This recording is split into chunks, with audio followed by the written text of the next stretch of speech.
Part भी कर देते हैं। सेकेंड ईयर का जो फर्स्ट चैप्टर है वो है होम्योस्टेसिस। होम्योस्टेसिस, अब होम्योस्टेसिस का मतलब क्या होता है? तो ये जो होम्यो है, होम्यो का मतलब होता है सेम। आप कॉपी पेंसिल ले लें और इसको नोट करते जाएं, ठीक है। और स्टेसिस का मतलब होता है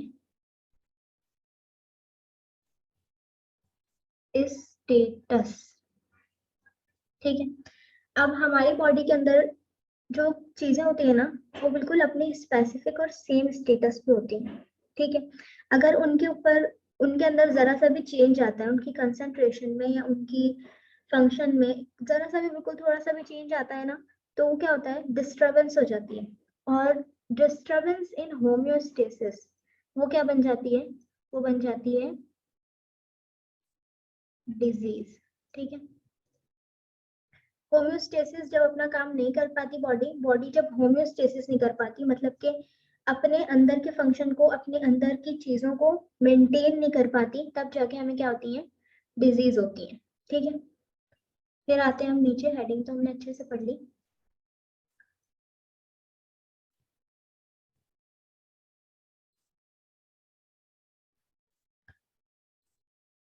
होम्योस्टेसिस के जो है वेरियस एस्पेक्ट्स है, ठीक है। कौन कौन से हैं? Osmoregulation, excretion and thermoregulation. Osmoregulation, excretion and thermoregulation. Osmoregulation में क्या होता है? जब भी हमारी बॉडी के अंदर वाटर या सॉल्यूट की कंसंट्रेशन क्या हो जाती है? ज्यादा हो जाती है। वाटर का तो पता है, सॉल्यूट मतलब कि आयंस वगैरह, या तो फिर सॉल्ट, या बाकी जो हमारी चीजें होती हैं जो सॉल्यूट वगैरह बनाती हैं, अगर उनकी कंसंट्रेशन ज्यादा या कम हो जाती है तो हमारी बॉडी उसको मेंटेन करती है, ठीक है। तो हमारी बॉडी जब सॉल्यूट या वाटर की कंसंट्रेशन को क्या कर रही है? मेंटेन कर रही है। तो ये वाला प्रोसेस क्या कहला रहा है? ऑस्मोरेगुलेशन। एक्सक्रीशन में हमारे जितने भी वेस्ट प्रोडक्ट होते हैं या एक्सेस सब्सटेंसेस होते हैं, या ऐसे सब्सटेंसेस जो हमारी बॉडी के लिए क्या हो? हार्मफुल हो। अब ऐसे सब्सटेंसेस हमारी बॉडी में आते कैसे हैं? तो जब हम खाना खाते हैं, या हम जो है, हाँ, जब हम खाना खाते हैं तो हमारी बॉडी में जो है सिर्फ खाने के साथ साथ बाकी बहुत सारी चीजें आ रही होती हैं, ठीक है। तो जब उनका मेटाबॉलिक रेट होता है, मतलब कि वो रिएक्शन हो रहे होते हैं, वो खाना टूटता है, उसके बाद हमारी बॉडी के अंदर कुछ जो है सब्सटेंस पहले से मौजूद होते हैं, उनके साथ रिएक्ट करता है, कुछ बाय प्रोडक्ट्स बनते हैं, तो वो क्या हो जाता है? वो हमारी बॉडी के लिए हार्मफुल हो जाता है। और सबसे ज्यादा हार्मफुल क्या होते हैं हमारी बॉडी के लिए? अमोनिया, यूरिया, यूरिक एसिड, ये सारी चीजें क्या है? हमारे लिए बहुत ज्यादा हार्मफुल है, या अनवांटेड, मतलब हमारी बॉडी को जो चाहिए था वो उसने ले लिया, बाकी जो चीज रह गई वो उसके लिए अनवांटेड है, वो उसको चाहिए ही नहीं है, वो उसके लिए एक्सेसिव सब्सटेंस या एक्सेसिव प्रोडक्ट या वेस्ट सब्सटेंस में आती है। तो ऐसी चीजों का रिमूवल वो क्या कहलाता है? एक्सक्रीशन कहलाता है, ठीक है। फिर है थर्मोरेगुलेशन। हमारी बॉडी का टेम्परेचर जो है वो एक टेम्परेचर है, मतलब वो जो है बिल्कुल मेंटेन है, वो एक स्पेसिफिक टेम्परेचर है, वो है 37 डिग्री सेंटीग्रेड, या तो फिर 98 डिग्री फ़ारेनहाइट, सही। तो ये क्या है? हमारी बॉडी का नॉर्मल टेम्परेचर है। अब अगर इससे ज्यादा इंक्रीज होगा या तो फिर डिक्रीज होगा तो क्या होगी? हमारी बॉडी होम्योस्टेसिस करेगी। जैसे कि अगर कम हो रहा है, जैसे सर्दियों में आपने नोटिस किया होगा कि हमें शिवरिंग होती है, तो हमें शिवरिंग क्यों होती है? हमें शिवरिंग इसलिए होती है क्योंकि हमारी बॉडी का जो अंदर का टेम्परेचर होता है ना, इंटरनल टेम्परेचर, वो क्या होता है? वो डिक्रीज होता है। जब वो डिक्रीज होता है तो हमारे जो मसल्स होते हैं वो क्या करते हैं? वो कॉन्ट्रैक्शन एंड रिलैक्सेशन करते हैं, मतलब कि शिवरिंग करते हैं। मतलब वो कॉन्ट्रैक्ट होते हैं फिर रिलैक्स होते हैं, फिर कॉन्ट्रैक्ट होते हैं फिर रिलैक्स होते हैं। तो इस कॉन्ट्रैक्शन और रिलैक्सेशन जो होती है, इससे क्या होता है? इससे हीट प्रोड्यूस होती है हमारी बॉडी के अंदर। जब हीट प्रोड्यूस होती है तो हमारी बॉडी का टेम्परेचर क्या हो गया? नॉर्मल हो गया। तो ये जो बॉडी ने अंदर का टेम्परेचर कम होने की वजह से जो ये शिवरिंग का प्रोसेस किया, तो ये क्या किया? इससे क्या हुआ? हमारी बॉडी का टेम्परेचर मेंटेन हो गया, नॉर्मल हो गया। तो ये वाली चीज क्या कहला रही है? थर्मोरेगुलेशन कहला रही है। अगर हम टेम्परेचर इंक्रीज हो जाता है हमारी बॉडी का, तो फिर क्या होता है? जब टेम्परेचर कभी इंक्रीज होता है तो हमें पसीने आते हैं, स्वेटिंग होती है। स्वेटिंग क्यों होती है? क्योंकि जब हमारी बॉडी के अंदर जो वाटर होता है ना, उसके अंदर जब बहुत ज्यादा जो टेम्परेचर इंक्रीज हो जाता है तो हमारे जो एंजाइम्स वगैरह को इफेक्ट होने का खतरा होता है। तो बॉडी क्या करती है, एवापोरेशन का प्रोसेस करती है, जिसकी वजह से स्वेटिंग होती है, और जो ये स्वेटिंग के उससे हमारा जो टेम्परेचर है वो नॉर्मल आ जाता है। यहाँ जो लिखा हुआ है regulation of temperature up to the tolerable limit, तो मतलब उतना टेम्परेचर आ जाता है जहाँ जहाँ तक हमारी बॉडी क्या कर सके, बर्दाश्त कर सके। है।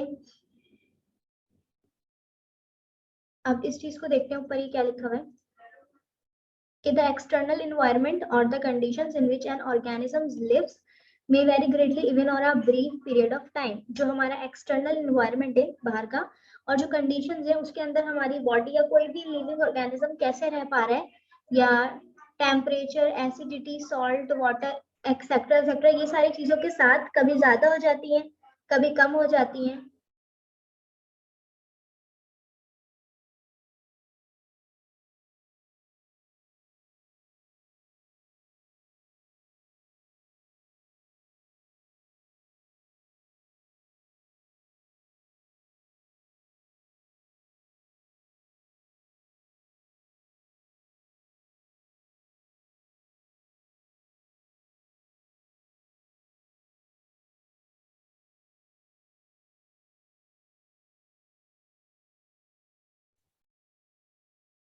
सॉरी, तो ये था कि अगर एक लिविंग ऑर्गेनिज्म जो है वो टेम्परेचर ज्यादा कम होने पे भी रह रहा है, एसिडिटी ज्यादा हो रही है तो भी रह रहा है, सॉल्ट वाटर, ये सारी चीजें जो एक्सटर्नल एनवायरनमेंट में पाई जाती है, जब ये कम ज्यादा होती है तो वो हमारी बॉडी किस तरह से एडजस्ट करती है, ये चीज हम किस में पढ़ते हैं, होम्योस्टेसिस में। और होम्योस्टेसिस मतलब होता ही यही है कि हमारी बॉडी जो है अपने इंटरनल एनवायरनमेंट को, इंटरनल टेम्परेचर, इंटरनल जो है वो सॉल्ट्स वगैरह को, एसिडिटी, वाटर, इन सारी चीजों को जब मेंटेन रखती है तो ये किसकी वजह से करती है, होम्योस्टेसिस। और डिस्टरबेंस जब होम्योस्टेसिस में आती है तभी डिजीज कॉज होती है। ठीक है। और कोई भी ऑर्गेनिज्म जब क्या कर रहा है, एक्टिविटी कर रहा है अपनी बेसिक लाइफ की, जैसे कि प्रोसेस ऑफ न्यूट्रिशन, रेस्पिरेशन, ये सारी चीजें करने से क्या होता है, कुछ अनवांटेड केमिकल्स क्या हो जाते हैं, प्रोड्यूस हो जाते हैं, जो हमारी अपनी बॉडी के लिए क्या होते हैं, हार्मफुल होते हैं। सही। तो ये लिखा हुआ है फिर, biologist term the maintenance of a steady state. हमारी जो स्टेडी स्टेट है, मतलब जो हमारी एक स्पेसिफिक स्टेट है, जैसे हमारे, जैसे मैंने आपको बताया कि जो टेम्परेचर है वो क्या है, वो स्पेसिफिक है, 37 डिग्री सेंटीग्रेड या 98 डिग्री फ़ारेनहाइट। इसी तरीके से वाटर सॉल्यूट का भी कंटेंट जो है ना वो बिल्कुल स्पेसिफिक है। तो इस चीज को मेंटेन रखना क्या कहला रहा है, homeostasis, stay to the same. It is defined as a set of regulatory mechanism which are involved in maintaining an organism internal environment within suitable limits। और इसमें क्या होता है, एक ऑर्गेनिज्म अपने इंटरनल एनवायरनमेंट को मेंटेन रखता है किसमें, सुटेबल लिमिट्स के अंदर। The word environment refer to the condition in which organisms live. और जो वर्ड एनवायरनमेंट है वो किस लिए बोला जा रहा है, वो उस लिए बोला जा रहा है जहां पर भी, जिस भी कंडीशन में ऑर्गेनिज्म क्या कर रहा है, रह रहा है। जैसे पॉन्ड वाटर है तो वहां पे कौन रहता है, अमेबा रहता है। तो पॉन्ड वाटर किसका एनवायरनमेंट हो गया, अमेबा का एनवायरनमेंट हो गया। Tissue fluid are saps are the environment of higher plants and animals. और जो टिश्यू फ्लूइड्स एंड सेप्स है वो क्या है, वो किसके एनवायरनमेंट है, वो हायर एनिमल्स एंड प्लांट्स के एनवायरनमेंट है। सही। तो हर ऑर्गेनिज्म जिस भी जगह पे रह रहा होगा वही उसका क्या होगा, एनवायरनमेंट होगा। ऑस्मो रेगुलेशन में हम क्या करते हैं, ऑस्मोटिक प्रेशर को क्या करते हैं, रेगुलेट करते हैं, किसकी कंसंट्रेशन को सेट करते हुए, सॉल्यूट एंड वाटर की। ये बढ़ा दिया था, ये भी बढ़ा दिया था। अब है कि हमें किसी भी अपने प्रोसेस को करने के लिए या मेंटेन करने के लिए किस चीज की जरूरत पड़ती है, तो वो है फीडबैक सिस्टम। अब फीडबैक सिस्टम क्या है, फीडबैक सिस्टम है check and balance mechanism. Check and balance mechanism मतलब हमारी जो बॉडी है उसका जो मेन कंट्रोल करने वाला है वो क्या है, हमारा ब्रेन। अब ये ब्रेन के पास मैसेजेस कैसे जाते हैं वो हम चैप्टर 3 में पढ़ेंगे। अभी हम वर्बली बिल्कुल स्टोरी की तरह पढ़ते हुए निकलेंगे। तो वो ये है कि हमारे जैसे अगर मैंने गर्म पतीली को टच किया, सही, अगर मैं गर्म पतीली पे हाथ लगाऊंगी और मेरा हाथ जलेगा तो मैं फौरन पीछे हटाऊंगी, मैं इंतजार नहीं करूंगी कि मेरा टिश्यू जल जाए और मैं पूरी जल जाऊं, इस चीज का मैं इंतजार नहीं करूंगी। मेरे पास अकल है और मैं पतीले के ऊपर हाथ रखूंगी, मुझे गर्म लगेगा, मैं फौरन हाथ हटाऊंगी। ठीक है, अब ये जो मैं हाथ हटा रही हूँ, मुझे तो ऐसा लगेगा कि मेरे पास अकल है तभी मैं हटा रही हूँ, सही है? लेकिन ऐसा ये क्यों हो रहा है? ये हमारी बॉडी के अंदर होता है कि हमारा जो माइंड है ना, हमारा जो ब्रेन है, वो फौरन मैसेज भेजता है जैसे, और ये विद इन मिलियन सेकंड जो है ना काम हो रहा होता है, बहुत ही जल्दी जल्दी मैसेजेस ट्रांसफर हो रहे होते हैं। क्यों? क्योंकि इलेक्ट्रिकल मैसेजेस होते हैं, ठीक है, इसी वजह से। तो जैसे हाथ लगा तो गरम किसको लगा? दिमाग को गरम नहीं लगा, पतीली गरम लगी मेरी उंगली को, ठीक है। उंगली के पास क्या थे? टिश्यू। टिश्यू क्या थे? स्टिमुलस, मतलब उनको स्टिमुलस मिला, मतलब उनको लगा कि बाहर का जो इन्वायरमेंट है वो ज्यादा गर्म हो गया है, सही।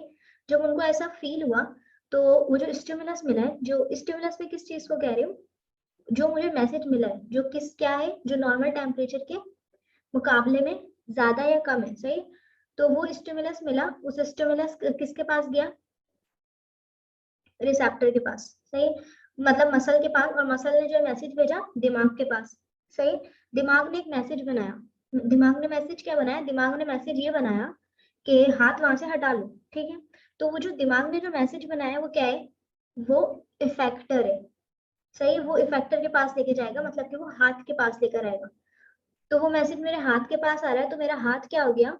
इफेक्टर हो गया, क्योंकि वो क्या कर रहा है? वो इफेक्ट प्रोड्यूस कर रहा है, जिसकी वजह से जो चीजें हैं वो मेंटेन हो रही है। अब इस उसमें जो हमारा रिसेप्टर था वो मैसेज ले जाने वाला था, सही, और जो इफेक्टर था वो हाथ था, और स्टिमुलस क्या था? वो गर्म पतीली, ठीक है। अब अगर कोई और सी चीज होगी तो वो जो है कोई और रिसेप्टर होगा, कोई और इफेक्टर होगा। जैसे अगर हम बात करें शुगर की, शुगर, जिन पेशेंट को शुगर होती है उनकी बॉडी में जो है एक हार्मोन होता है जो नहीं बन रहा होता, उसको आगे डिस्कस करेंगे। अभी जो मैं सीधे बात करती हूँ कि यहाँ पे एक एग्जाम्पल भी लिखी हुई है। चले चेक एंड बैलेंस मैकेनिज्म को यही खत्म करते हैं, नीचे आते हैं, नीचे वाले एग्जाम्पल देखेंगे। चेक एंड बैलेंस मैकेनिज्म तो समझ आ गया होगा कि फीडबैक मैकेनिज्म जो है वो बस ये चेक कर रहा होता है कि अगर कहीं पे भी बॉडी में प्रॉब्लम आती है तो उसको फटाफट ब्रेन के पास मैसेज जाता है, ब्रेन एक न्यू मैसेज बनाता है और किसी भी ऑर्गन के ऊपर या किसी भी सेल के पास भेजता है जो उसको काम को कर सकता है, सही। तो उस इस तरह से क्या होता है, हमारी बॉडी दोबारा से नॉर्मल हो जाती है, बैक टू नॉर्मल। अब ये जो फीडबैक सिस्टम है या फीडबैक मैकेनिज्म है, कितने टाइप के होते हैं? ये दो टाइप्स के होते हैं, एक नेगेटिव एंड एक पॉजिटिव। अब नेगेटिव में क्या होता है? नेगेटिव में यही वाली एग्जांपल है जो मैं देने वाली थी, जो मैंने बचा ली यहाँ पे देने के लिए। तो वो है, नेगेटिव फीडबैक में ऑपोजिट वर्क होता है, मतलब कि जो काम हो गया है, जो काम गलत हो गया है उसको सही करने के लिए उसके अगेंस्ट काम करना, ठीक है। जैसे कि अगर आप कहीं गए, यहाँ पे एक एग्जांपल है कि as a consequence eating sweets और candies the level of glucose is raised in the blood. क्या अगर आप किसी दावत में गए, वहां पे फ्री की जो ये चीजें मिल रही थी मीठी मीठी, आपने खा ली, बहुत सारी खा ली आपने, ठीक है, आपको बिल्कुल ख्याल नहीं आया कि आपके अंदर का जो सिस्टम है वो खराब हो सकता है, आपने बस खा ली। तो जब आपने खा ली तो आपका जो ब्लड में जो ग्लूकोज का लेवल था वो क्या हो गया? वो बहुत ज्यादा इंक्रीज हो गया। जब बहुत ज्यादा इंक्रीज हो गया तो स्टिमुलस प्रोड्यूस हुआ, ठीक है, बॉडी को ऐसा फील हुआ कि कुछ चेंज आ रहा है, नॉर्मल से नहीं है, कुछ एबनॉर्मल चेंज आ रहा है। तो उसने एक मैसेज बनाया जो किसके पास गया? उसके पास, ब्रेन के पास। ब्रेन ने वो मैसेज किसके पास भेजा नॉर्मल करने के लिए? ब्रेन ने वो मैसेज भेजा लिवर के पास, सही। लिवर के पास जो है पैनक्रियास जो होता है, पैनक्रियास जो लिवर से अटैच्ड होता है पत्ते की तरह, तो उसके पास क्या होता है? एक हार्मोन होता है इंसुलिन। और इंसुलिन का काम क्या होता है? इंसुलिन का काम होता है बॉडी वो उसको ग्लूकोज लेवल को मेंटेन करना, अगर ज्यादा है तो उसको कम करना, ठीक है। ग्लूकोज का ये वो इंसुलिन का काम होता है ज्यादा ग्लूकोज को, अगर बॉडी में ग्लूकोज ज्यादा हुई है तो उसको क्या कर दें? कम कर दें। तो इंसुलिन ने क्या किया? इंसुलिन प्रोड्यूस हुआ और जितना भी ग्लूकोज था उन सबको जोड़ा, जैसे कि ग्लूकोज प्लस फिर बहुत सारा ग्लूकोज, तो इसको मिला के क्या बना दिया? ग्लाइकोजन, सही। और ये जो ग्लाइकोजन बना दिया सारे ग्लूकोज को मिक्स करके एक थैले में भर के, मतलब बहुत सारा ग्लूकोज था ना, सबको एक थैले में डालते गए अभी जो पूरा बैग बन गया है, ये क्या बन गया, इसको हम पूरे बैग को क्या कहेंगे, पूरे बंडल ऑफ ग्लूकोज को क्या कहेंगे, ग्लाइकोजन। और ये ग्लाइकोजन किस में स्टोर हो जाएगा, लिवर में। अब जब कभी आपने कुछ नहीं भी खाया, आपको खाने की जरूरत है, ग्लूकोज मीठी चीजें खाने की जरूरत है, लेकिन अगर आप नहीं खा रहे और आपकी बॉडी के अंदर ग्लूकोज का लेवल क्या हो रहा है, कम हो रहा है, तो दोबारा से क्या होगा, हमारी बॉडी को फीडबैक मिलेगा और वो क्या करेगा, वो ब्रेन के पास मैसेज जाएगा, ब्रेन जो है लिवर के पास दोबारा मैसेज भेजेगा। लिवर जो है इसमें क्या है, लिवर इफेक्टर है। क्यों इफेक्टर है, क्योंकि लिवर ही प्रोड्यूस करवा रहा है इंसुलिन को पैनक्रियास से, सही है। और लिवर ही पैनक्रियास से जो है दूसरा हार्मोन प्रोड्यूस करवाएगा, दूसरा ग्लूकोज, मतलब हाँ इंसुलिन ही प्रोड्यूस करवाएगा कि वो क्या करे, ग्लाइकोजन को किस में कन्वर्ट कर दे, दोबारा ग्लूकोज में और ब्लड में शामिल कर दे। तो ऐसे इफेक्ट्स जो नेगेटिव हो, जैसे अगर बॉडी टेम्परेचर क्या है, वो क्या कहते हैं, ब्लड के अंदर ग्लूकोज का लेवल इंक्रीज हो रहा है तो उसको कम कर रहा है, कम हो रहा है तो इंक्रीज कर रहा है। तो ये क्या हो रहा है, ऑपोजिट वर्क हो रहा है, ठीक है। किस लिए हो रहा है, बैक टू नॉर्मल लिमिट्स, अपने लिमिट्स में दोबारा लाने के लिए। तो ऐसे फीडबैक्स जो ऑपोजिट वर्क करें तो वो क्या कहलाते हैं, नेगेटिव फीडबैक। फिर है पॉजिटिव फीडबैक। पॉजिटिव फीडबैक में क्या होता है, पॉजिटिव फीडबैक में फेवर में काम करते हैं। जैसे कोई भी चेंज आ रहा है, सही, उसके फेवर में काम करना, उसको बिल्कुल उसी तरीके से जो चेंज आ रहा है उस चेंज को और मजीद बढ़ा दिया जाए, तो वो क्या हो जाएगा, पॉजिटिव फीडबैक। तो इस तरह से अगर कोई चीज, अगर कभी समझेंगे अच्छे उसमें आ रहा है चेंज तो खैर है, लेकिन अगर बुरे उसमें चेंज आ रहा है और उसको दोबारा से फेवर कर दिया जाए तो वो हमारे लिए क्या हो जाएगा, हार्मफुल हो जाएगा, ठीक है। अब इधर लिखा हुआ है in case a temperature regulation in warm blooded animals. जो वार्म ब्लडेड एनिमल्स होते हैं उनका जो टेम्परेचर होता है वो क्या होता है, इंक्रीज हो गया, इंक्रीज इन बॉडी टेम्परेचर। क्यों हो गया भाई, हीट स्ट्रोक की वजह से हो गया। तो अब कभी कभी क्या होता है कि इंक्रीज जब होता है टेम्परेचर तो वो उसको डिक्रीज करने के बजाय मजीद क्या कर देता है, हमारी बॉडी उसको इंक्रीज कर देती है, जो हमारे लिए हार्मफुल होती है। लेकिन कभी कभी हमारे लिए क्या होती है, यूजफुल होती है। लेकिन हार्मफुल भी तो होती है ना, तो मतलब हमेशा यूजफुल तो नहीं हो सकती। मेनी केसेस में यूजफुल होती है लेकिन ज्यादा क्या होती है, हार्मफुल होती है। अब इसके अलावा एक और फीडबैक है कि जब डिलीवरी का टाइम होता है लेबर प्रोसेस के अंदर, तो वहां पे जो है हमारे हमारे वहां पे जो है डिलीवरी के टाइम पे जो यूट्रस होता है ना, उसका जो मसल्स हैं वो कॉन्ट्रैक्ट करते हैं, सही। डिलीवरी के टाइम पे कॉन्ट्रैक्ट और रिलैक्सेशन का जो प्रोसेस हो जाता है वहां के मसल्स का, वो बहुत ज्यादा हो जाता है, रेट बढ़ जाता है। अब रेट बढ़ जाता है, बॉडी को पता चलता है कि हाँ भाई रेट बढ़ गया है, तो बॉडी क्या करती है, बॉडी वहां पे पॉजिटिव फीडबैक देती है, मतलब कि रेट को और बढ़ा देती है और इंक्रीज कर देती है। तो वहां पे फायदा क्या होता है, वहां पे डिलीवरी आसानी से हो जाती है। क्यों, क्योंकि जब मसल्स जो है जल्दी जल्दी कॉन्ट्रैक्ट और रिलैक्स करेंगे तो डिलीवरी में क्या होती है, आसानी होती है। तो यहाँ पे क्या है, यूजफुल है। तो पॉजिटिव फीडबैक कहीं कहीं यूजफुल होता है, मतलब ज्यादातर यूजफुल होता है, बॉडी को जाहिर है मेंटेन करने के लिए तो यूजफुल होगा, लेकिन ये जो हीट स्ट्रोक वाली एग्जांपल थी ये क्या होती है, ये हार्मफुल भी होती है। तो 10 भी बज गए,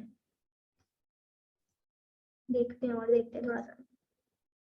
यहाँ पे आपके दोनों आई होप समझ आ गए होंगे।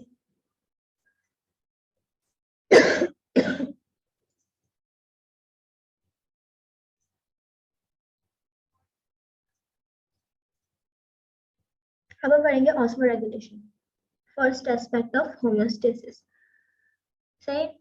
Osmoregulation is one of the important aspect of homeostasis. It involves maintaining a balance between water and solute content of cell. Cell के अंदर जो वाटर एंड सॉल्यूट कंटेंट है उसको क्या करना है, बैलेंस करना है। ये हमारा क्या है, मेन काम है ऑस्मोरेगुलेशन का। किस वजह से होता है, water is used as biological solvent. Water को हम किस तरह से यूज करते हैं, फर्स्ट ईयर में पढ़ा होगा, एज अ बायोलॉजिकल सॉल्वेंट को यूज कर रहे होते हैं वाटर को। Most of the metabolic activities of a living cell, जो बहुत सारी जो है लिविंग सेल के अंदर एक्टिविटीज करवा रहा होता है हमारा जो सेल होता है, हमारा जो सेल है, न्यूक्लियस, फिर सेल मेम्ब्रेन और ये जो बीच में साइटोप्लाज्म है, ये सब क्या होता है, ये सब फ्लूइड पार्ट होता है, लिक्विड होता है, ठीक है। तो हमारे सेल के अंदर जो है 70% वाटर तो होता है, सही।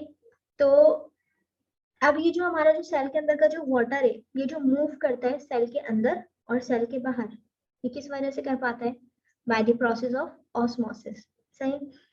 अब is a special kind of diffusion in which water molecules move from higher concentration towards the lower concentration across the plasma membrane.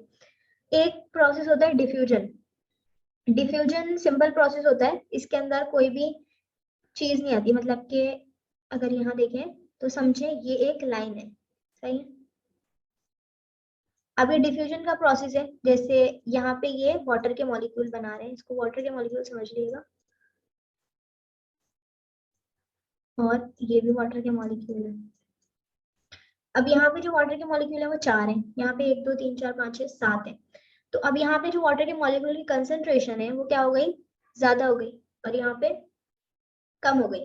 अब यहाँ higher concentration and there is lower concentration. तो in the process of diffusion simple क्या होता है, कहीं से भी कहीं पे भी जा सकते हैं, मतलब कि कोई स्पेसिफिक रोकने वाला नहीं है इनको यहाँ पर कि नहीं भाई तुम नहीं जा सकते, मैं तो सिर्फ तुम्हें भेजूंगा यहाँ से. मतलब अगर यहाँ पे सॉल्ट के मॉलिक्यूल्स भी होंगे तो वो भी जा सकते हैं, सही. तो ऐसा प्रोसेस जहाँ पे हायर कंसंट्रेशन से लोअर कंसंट्रेशन की तरफ कोई भी चीज जाए तो वो क्या कहलाती है, सिंपल डिफ्यूजन. और अगर इसी टाइप को हम थोड़ा सा एडवांस करते हैं, बिल्कुल थोड़ा सा, कि यहाँ पे हम कोई कलर चेंज करके बनाते हैं कि यहाँ पे जो है ये स्पेसिफिक एक लेयर बना दी है, सही है. ये लेयर क्या है, ये है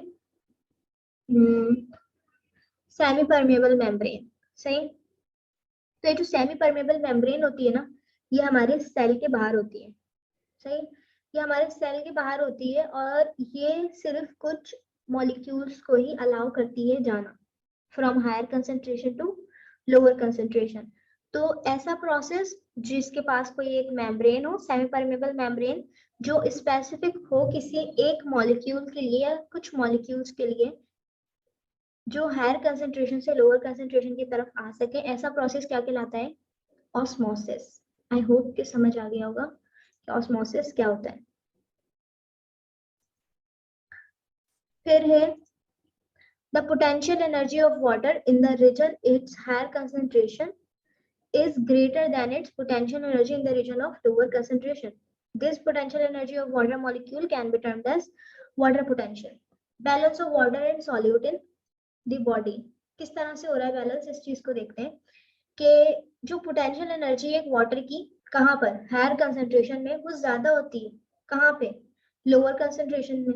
मतलब कि हायर कंसेंट्रेशन जहाँ पे है वाटर की, वहां की जो पोटेंशियल एनर्जी है वो ज्यादा है किसके मुकाबले में, वहां के रीजन के मुकाबले में जहाँ पर वाटर कंसेंट्रेशन क्या है, कम है. और ये जो पोटेंशियल एनर्जी जो है ना एक वाटर मॉलिक्यूल की, जो हायर कंसेंट्रेशन है पे ज्यादा है, वो क्या कहलाती है, वाटर पोटेंशियल. वही चीज क्या कहलाती है, वाटर पोटेंशियल. तो it can be defined as the capacity of living system to lose water. This concentration of solution is biologically expressed through a osmotic pressure which shows a limit.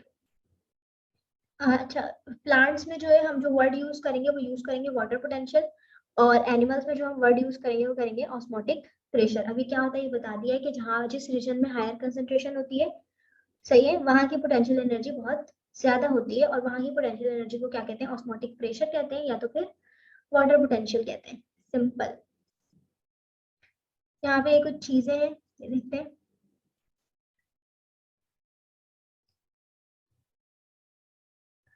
When cells are in aqueous environment of the same water potential as that the isotonic, there is no net water movement. अब मैंने आपको बताया कि अगर cell के अंदर की concentration और इन्वायरमेंट, मतलब सेल है, बॉडी के अंदर है ना सेल, तो सेल के अंदर भी वाटर होगा और सेल के बाहर भी क्या होगा, वाटर होगा. तो अगर सेल के अंदर वाटर के मॉलिक्यूल और सेल के बाहर वाटर और सॉल्यूट, दोनों की बात कर रहे हैं, वाटर और सॉल्यूट, तो सेल के अंदर के वाटर और सॉल्यूट के मॉलिक्यूल्स और सेल के बाहर के वाटर एंड सॉल्यूट के मॉलिक्यूल्स सेम कंसंट्रेशन में होंगे तो कहीं पे भी कोई भी चीज मूव नहीं करेगी. और ऐसा सॉल्यूशन जहां पर अंदर का वाटर एंड सॉल्यूट के मॉलिक्यूल और बाहर के वाटर एंड सॉल्यूट के मॉलिक्यूल क्या हो, बिल्कुल सेम हो, तो क्या होगी, कोई मूवमेंट नहीं होगी. और ऐसा एनवायरमेंट या ऐसा सॉल्यूशन क्या कहलाएगा, आइसोटोनिक. आइसो मतलब ही होता है सेम, ठीक है.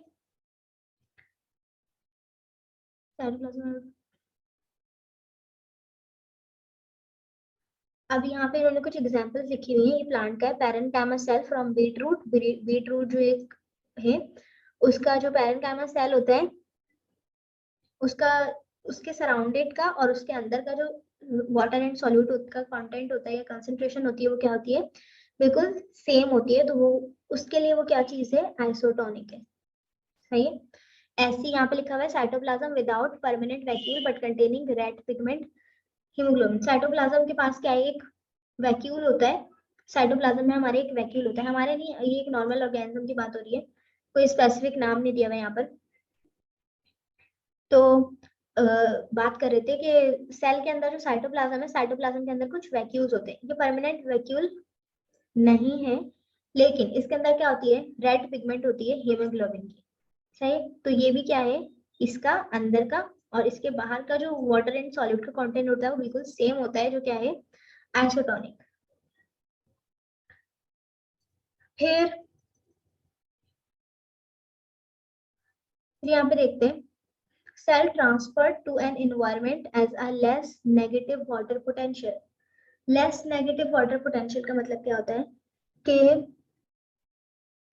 बाहर कम होना और अंदर, मतलब बाहर जो है ज्यादा होना और अंदर क्या होना, कम होना। अगर बाहर क्या होगा, वाटर और सॉल्यूट का कंटेंट ज्यादा होगा, तो वो बाहर से अंदर की तरफ मूव करेगा, आता जाएगा आता जाएगा आता जाएगा। तो इतना ज्यादा आ जाएगा कि सेल के अंदर जो है ना, कैपेसिटी खत्म हो जाएगी। सही। और सेल क्या हो जाएगा, बिल्कुल टर्जिड हो जाएगा, रिजिड हो जाएगा, बहुत ज्यादा फूल जाएगा। सही, स्ट्रेच्ड हो जाएगा। Cell transferred to an environment ऐसा लेस नेगेटिव वाटर पोटेंशियल। ऐसे एनवायरनमेंट में हम सेल को रख दें जो क्या हो, लेस नेगेटिव वाटर पोटेंशियल हो, बिल्कुल प्योर वाटर हो, hypotonic gain by osmosis. Hypotonic मतलब के, हाइपोटोनिक का मतलब होता है अंदर के, बाहर के एनवायरनमेंट का ज्यादा होना और अंदर के एनवायरनमेंट का कम होना। ठीक है। ओहो, हाइपोटोनिक का मतलब होता है वाटर की कंसंट्रेशन का ज्यादा होना और सॉल्यूट की कंसंट्रेशन का कम होना। अगर हमने सेल को ऐसे एनवायरनमेंट में रख दिया जो क्या है, बिल्कुल प्योर वाटर है, जिसके अंदर वाटर की कंसंट्रेशन ज्यादा है और सॉल्यूट की कंसंट्रेशन क्या है, कम है। तो जब वाटर की कंसंट्रेशन ज्यादा है, एक एक अगर हमने पानी ले लिया और उसके अंदर एक सेल को डाल दिया, ऐसी जगह जहां पर पानी बहुत ज्यादा है और सेल के अंदर पानी क्या है, बहुत कम है, तो वो जो जगह है वो क्या कहलाएगी, हाइपोटोनिक कहलाएगी। क्यों कहला रही है वो हाइपोटोनिक, क्योंकि वहां पर वाटर ज्यादा है और सॉल्यूट क्या है, कम है। और सेल के अंदर वाटर कम है, सॉल्यूट ज्यादा है। तो वहां का वाटर सेल के अंदर आएगा और इतना ज्यादा आएगा, इतना ज्यादा आएगा कि सेल क्या हो जाएगा, बिल्कुल बिल्कुल रिजिड हो जाएगा, बिल्कुल टर्जिड हो जाएगा। और एक वक्त आएगा कि उसकी जो सेल मेम्ब्रेन है वो क्या हो जाएगी, रप्चर्ड हो जाएगी। सही। जब सेल हमारा क्या हो जाएगा, डाइल्यूट हो जाएगा। दूसरी डायग्राम में सेल रप्चर्ड हो गई है, प्लाज्मा मेम्ब्रेन की जो मतलब सेल की जो मेम्ब्रेन है क्या हो गई है, रप्चर्ड हो गई है। ठीक है। तो आपको याद रखना है कि जब भी हम सेल को हाइपोटोनिक एनवायरनमेंट में रखते हैं, तो वो वाली जगह क्या कहलाती है, लेस नेगेटिव वाटर पोटेंशियल। या तो फिर वहां पे क्या होता है, वहां पे जो है सेल के अंदर पानी आता है। हाइपोटोनिक एनवायरनमेंट में रखेंगे तो सेल के अंदर पानी आएगा और हमारी जो सेल की जो मेम्ब्रेन है वो क्या हो सकती है, रप्चर्ड हो सकती है।